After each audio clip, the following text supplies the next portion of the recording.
Hej Erik, det var länge sedan vi var här. Hej Anna, ja verkligen. Den här lekplatsen känns så annorlunda nu. Jag minns att den var enorm när vi var barn. Ja, jag trodde alltid att rutschkanan var jättestor. Och sandlådan, den såg ut som en liten strand för oss. Haha, ja, vi byggde många sandslott där. Minns du gungorna? Jag trodde att jag kunde flyga. Jag också. Det var alltid kö till gungorna. Nu ser allt mycket mindre ut. Det känns konstigt. Ja, tiden går snabbt, men lekplatsen är ändå fin. Trädet där borta var vårt gömställe, eller hur? Precis, vi lekte kurragömma varje dag. Vissa dagar var hela grannskapet här. Jag saknar den tiden lite ibland. Jag med. Vi hade inga bekymmer, bara lek och skratt. Minns du när vi firade midsommar här? Ja, vi dansade runt majstången bredvid gungorna. Alla hade kransar i håret och sjöng sånger. Det var så roligt. Våra föräldrar satt på bänkarna där. Jag känner mig fortfarande hemma här. Ja, det är speciellt att se platsen igen tillsammans. Tänk att vi trodde lekplatsen aldrig skulle förändras. Men nu ser vi allt med nya ögon. Jag undrar om andra barn har samma minnen idag. Kanske, men nu är det tyst och lugnt här. Det är nästan som en liten resa i tiden. Jag tycker om att komma hit och minnas. Ska vi ta en bild tillsammans som minne? Ja, det vore fint. Jag vill aldrig glömma den här platsen. Inte jag heller. Lekplatsen var vår värld som barn. Och nu är det en plats fylld med fina minnen. Verkligen. Tack för att du ville komma hit med mig idag. Tack själv Anna, det betyder mycket för mig också. Hej Anders, har du sett vår granne i fönstret idag? Hej Eva, ja, jag såg honom nyss faktiskt. Han bor ensam, eller hur? Jag tror det, jag har aldrig sett någon med honom. Jag undrar vad han heter. Vet du? Nej, tyvärr, jag har bara hälsat ibland. Han ser vänlig ut men är ganska tyst. Ja, han säger inte så mycket i trappan heller. Kanske är han blyg eller nyinflyttad. Det kan vara så, han flyttade in i vintras tror jag. Jag har sett honom gå till affären på hörnet. Ja, jag också. Han brukar handla sent på kvällen. Vilken våning bor han på? 3:an, eller hur? Precis, samma våning som oss, fast i andra änden. Jag undrar om han kommer från Stockholm. Det vet jag inte, men han har kanske flyttat hit nyligen. Han har ibland en gitarr med sig. Spelar han musik? Jag har hört någon spela ibland, det måste vara han. Jag tycker det låter fint när han spelar på kvällarna. Ja, det är ganska mysigt, bättre än tvn ibland. Har du hälsat på honom ordentligt någon gång? Bara sagt hej i hissen, han log lite då. Nästa gång kan vi säga något mer, kanske bjuda på fika. Det är en bra idé, han kanske blir glad för sällskap. Ska vi knacka på hans dörr någon dag? Ja, varför inte? Det vore trevligt att lära känna honom. Då kan vi väl baka kanelbullar och ta med. Det låter svenskt och gott, jag hjälper gärna till. Ska vi föreslå det imorgon efter jobbet? Ja, det passar bra efter klockan 17 för mig. Perfekt. Då ses vi här och går tillsammans. Bra plan, hoppas han vill prata lite då. Jag tror det. Han verkar snäll och behöver vänner. Ja, det behöver vi ju alla ibland. Oj, Anders, det var jobbigare än jag trodde. Ja, Sara, jag svettas mer än på gymmet. Yoga ska vara avslappnande, men jag är helt slut. Jag också. Mina muskler skakar fortfarande. Trodde du att det skulle vara så här tufft? Nej, inte alls. Jag ville bara sträcka på mig lite. Jag trodde att yoga handlade om att andas lugnt. Och ligga still på mattan, eller hur? Exakt, men istället blev vi som på ett träningspass. Min rygg känns både stark och trött just nu. Min balans är usel. Jag ramlade nästan omkull. Det var svårt att stå på ett ben så länge. Vilken position tyckte du var svårast? Hunden. Mina armar orkade nästan inte hålla mig. Jag tyckte krigaren var svår. Benen darrade. Vi kanske borde hålla oss till promenader istället. Ja, eller fika på ett mysigt café i Gamla stan. Fast det var roligt att prova något nytt. Absolut, fast jag är inte så vig som jag trodde.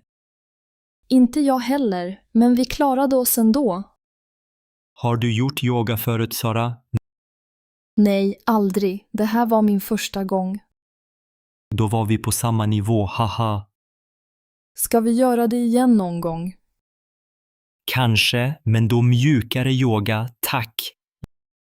Ja, gärna något mer avslappnat nästa gång. Jag tar med fler handdukar om vi försöker igen. Bra idé. Och vatten. Mycket vatten. Det låter som en bra plan, Sara. Nu vill jag bara sitta här och andas. Jag med. Vi förtjänar en paus nu. Yoga är kanske inte bara avkoppling ändå. Vad är det du dricker, Erik? Det är kombucha, Anna. Har du hört talas om det? Nej, faktiskt inte. Vad är kombucha? Det är en fermenterad dryck gjord på te och socker. Jag började dricka det istället för läsk. Jaha, smakar det som läsk? Inte riktigt. Det är lite syrligt men ändå sött. Låter spännande. Är det svårt att göra själv? Lite, men det går. Man behöver en kombucha-svamp. En svamp, hur fungerar det? Man lägger svampen i te och socker. Den jäser drycken. Jäser, det låter som öl eller vin. Ja, på ett sätt. Men kombucha har nästan ingen alkohol. Är det nyttigt då?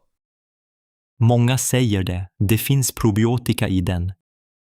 Jag har hört att probiotika är bra för magen. Precis. Därför tycker jag om att dricka kombucha. Dricker du aldrig läsk längre? Nej, bara ibland. Kombucha är mitt nya favorit. Hur många smaker finns det? Många. Jag gillar ingefära och hallon bäst. Får jag smaka lite? Självklart, här är ett glas. Tack. Det var annorlunda men gott. Eller hur? Det känns fräscht och naturligt. Var köper du din kombucha någonstans? Ica Maxi brukar ha flera sorter. Kan man köpa den i Stockholm också? Ja, det finns till och med lokala märken där. Roligt. Kanske ska jag börja med kombucha också. Det tycker jag. Man vänjer sig snabbt vid smaken. Jag vill testa med ingefära först. Bra val. Det är min favorit. Ska vi skåla? Ja, skål för kombucha och nya vanor. Oj, Anders, titta på kvittot. Det blev väldigt dyrt idag. Ja, Sofia, jag såg det också. Allt är dyrare nu. Mjölken kostade mer än förra veckan. Och smöret. Nästan 10 kronor dyrare. Jag förstår inte varför priserna höjs så ofta. Det är säkert på grund av inflationen. Men våra löner ökar inte lika snabbt. Nej, det är svårt för många familjer i Stockholm. Jag brukar alltid köpa bröd, men nu känns det lyxigt. Vi kanske måste baka eget bröd istället. Det är en bra idé och det luktar gott hemma. Kaffe har också blivit mycket dyrare. Ja, och jag älskar mitt morgonkaffe. Bananer är fortfarande ganska billiga, som tur är. Ja, men tomater och gurka, priserna har skjutit i höjden. Vi får kanske äta mer rotfrukter i vinter. Morötter och potatis är fortfarande billiga. Det är sant, och soppa på rotfrukter är gott. Vi borde titta mer på extrapriser. Bra förslag. Vi kan planera middag efter erbjudanden. Jag såg att köttfärs var på rea idag. Perfekt, då kan vi göra köttbullar som mamma brukade. Mums, klassisk svensk mat. Tror du det blir billigare nästa vecka? Jag vet inte, men vi får hoppas. Annars kanske vi måste ändra våra vanor. Vi kan äta mer vegetariskt, det är ofta billigare. Och bra för miljön också. Dubbel vinst. Så, vad ska vi laga ikväll då? Jag vill testa grönsakssoppa och baka eget bröd. Låter jättebra. Och vi har allt hemma. Ja, nästan allt. Vi får handla morötter och mjöl. Hej Erik, kan jag fråga dig något? Självklart, Anna. Vad tänker du på? Jag läste en artikel om jobb där folk ofta byter plats. Jaha, det låter intressant. Ja, till exempel jobb inom restaurang eller butik. Jag håller med. Många servitörer byter jobb ofta. Precis. Min vän jobbar på ett café. Hon byter ofta. Varför tror du folk byter jobb ofta där? Jag tror att det kan vara stressigt och låga löner. Och kanske vill man prova något nytt. Det är sant. Jag har också sett det i IT-branschen. Verkligen. Jag trodde IT var ganska stabilt. Nej, många programmerare byter företag efter 2 år. Kanske de vill utvecklas eller få bättre lön. Exakt. Och ibland flyttar man till annan stad. Jag känner en från Göteborg som flyttade till Malmö för jobb. Hon arbetade först på Volvo, sen på ett litet företag. Det visar hur rörlig arbetsmarknaden är just nu. Ja, det känns nästan som alla letar efter drömjobbet. Det är sant. Få stannar länge på samma plats nu för tiden. Vad tycker du om det? Är det bra att byta ofta? Jag tror det beror på personen. Vissa gillar förändring. Men det kan också vara svårt att börja om hela tiden. Jag förstår. För mig känns det tryggt att stanna. Men ibland undrar jag hur det skulle vara att byta. Du jobbar ju här på ekonomi, eller hur? Ja, jag har varit här i 4 år nu. Tycker du om ditt jobb? Jo, men ibland vill jag lära mig något nytt. Det är alltid bra att vara nyfiken. Ja, kanske söker jag ett nytt jobb någon dag. Då får du berätta för mig först. Självklart, Erik. Vi kan alltid ta en fika och prata. Vilket fint väder idag, Erik. Ja, Anna, solen gör allt bättre. Jag gillar att sitta på café och titta på folk. Jag med. Många är på väg till jobbet nu. Har du tänkt på hur viktiga vissa jobb är? Ja, sjuksköterskor till exempel. De är hjältar. Verkligen, och städare gör rent överallt. Ja, utan dem skulle allt vara smutsigt. Men de får inte alltid mycket respekt. Nej, och lönen är ofta låg. Orättvist, tycker jag. Jag håller med. Frisörer är också viktiga, eller hur? Absolut, de får oss att känna oss fina. Och busschaufförer gör att vi kommer till jobbet. Det är ett ansvarsfullt jobb faktiskt. Tycker du att läraryrket är värderat? Ibland, men de borde få mer uppskattning. Jag tycker om min granne som är undersköterska. Det är ett tufft yrke. Många jobbar natt. Och många inom vården är alltid snälla. Ja, de bryr sig mycket om andra. Jag tror vi borde visa mer tacksamhet. Ja, säga tack oftare till exempel. Eller lämna en liten lapp på bussen. Bra idé. Små saker gör stor skillnad. Det är lätt att glömma hur viktig deras insats är. Särskilt under pandemin såg vi det tydligt. Precis. Många riskerade sin hälsa. Jag önskar att alla fick bättre villkor. Det vore rättvist för alla samhällsbärare. Vi kanske kan prata med fler om detta. Ja, sprida budskapet. Fler borde förstå. Ska vi beställa varsin kopp kaffe nu? Ja, det låter perfekt. Vi firar de viktiga jobben. Hej Anna, läste du om sociala medier i denna tidning? Ja, Erik. Det är mycket prat om utseende där. Jag tycker det är svårt ibland. Alla verkar så perfekta. Jag känner likadant. Oftast ser man bara glada människor. Och alla filter, de gör att man ser annorlunda ut. Precis. Ingen visar sina sämre dagar på Instagram. Jag blir osäker när jag ser sånt ibland. Samma här. Man börjar jämföra sig med andra. Ibland önskar jag att jag inte brydde mig så mycket. Men jag vill ju också känna mig fin. Det är helt normalt. Men bilderna luras ofta. Känner du att pressen är starkare i Stockholm? Ja, kanske. Många i min klass pratar om kroppsideal. De följer kändisar på TikTok och Instagram. Jag följer några idrottsstjärnor. De inspirerar mig. Men ibland blir man också stressad av deras bilder. Jag vet, jag brukar ta pauser från mobilen ibland. Det hjälper faktiskt med självkänslan. Smart. Jag borde också prova det.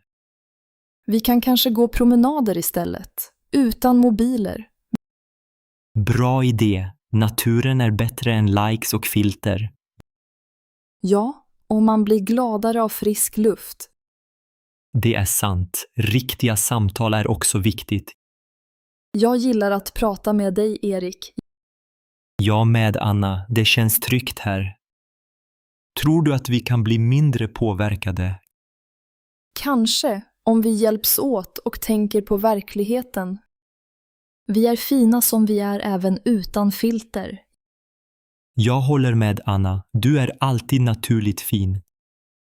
Tack, Erik. Det betyder mycket för mig. Vi måste stötta varandra mot den där pressen. Absolut. Vi är starkare tillsammans. Hej Anders, har du hittat något intressant här? Hej, Anna. Nej, alla lägenheter verkar så dyra idag. Ja, jag förstår dig. Priserna är verkligen höga nu. Speciellt i Stockholm. Allt kostar en förmögenhet. Jag har letat efter en etta i 6 månader redan. Oj, har du inte hittat något som passar dig än? Nej, allt är för dyrt eller för litet för mig. Jag letar efter en 2:a, men budgeten räcker inte. Hyrespriserna har ökat så mycket de senaste åren. Ja, och köerna för hyresrätter är jättelånga. Min vän Lina väntade 3 år på sin lägenhet. Det är galet. Man måste ha mycket tålamod. Har du funderat på att flytta till en mindre stad? Kanske Uppsala, men mitt jobb är här i Stockholm. Ja, det är svårt om jobbet inte går att flytta. Har du funderat på att bo i kollektiv? Ja, men jag vill gärna ha ett eget hem. Min syster hyr ett rum i Solna, det är billigare. Det är ett alternativ, men det är inte alltid lätt. Nej, det är sant. Många vill dela bostad nu. Tror du priserna går ner snart? Jag vet inte, men jag hoppas på bättre tider. Man känner sig ibland lite maktlös. Ja, vi får inte ge upp. Alla hittar till slut något. Har du pratat med en mäklare här inne? Nej, jag vågar knappt fråga om priserna. Vi kan gå in tillsammans och fråga. Bra idé. Då känns det inte lika nervöst. Kanske har de något gömt guldkorn. Hoppas det. Vi måste vara öppna för allt. Titta, den här ser lite billigare ut. Ja, ska vi fråga om den? Absolut, nu håller vi tummarna. Anders, tittar du mycket på nyheterna nu för tiden? Ja, Emma, men ibland känns det väldigt tungt. Jag håller med. Så många dåliga nyheter hela tiden. Igår pratade de bara om krig, olyckor och problem. Det känns som om det aldrig är något positivt. Jag blir orolig när jag hör om saker som händer i världen. Jag också. Speciellt allt om inflation och ekonomi. Det påverkar oss ju också här i Stockholm. Ja, priserna på mat och el stiger hela tiden. Och så pratar de om våld och brott i staden. Jag vill ibland bara stänga av tvn och vila huvudet. Det är klokt. Vi kan inte ta ansvar för allt ont. Men jag vill ändå veta vad som händer i Sverige. Ja, men kanske behöver vi begränsa oss lite. Hur menar du? Kanske bara se nyheter en gång om dagen. Det låter som en bra idé. Inte för mycket hela tiden. Vi kan istället läsa en bok eller lyssna på musik. Ja, eller gå ut på en promenad i parken ibland. Malin sa att hon gör så och det hjälper henne. Bra tips. Jag tror det är hälsosamt. Ibland visar de vackra reportage också faktiskt. Sant, igår såg vi om folk som hjälper varandra. Sådana nyheter ger hopp och energi. Vi får försöka fokusera mer på sånt, tror jag. Kanske kan vi själva göra något snällt för någon. Ja, kanske baka bullar och bjuda grannen. Det låter mysigt. Vi behöver mer glädje nu. Jag är glad att vi kan prata om det här, Emma. Jag också, Anders. Det känns bättre att dela tankarna. Ska vi byta kanal till något lugnare nu? Ja, låt oss göra det. Eller bara sitta tysta en stund.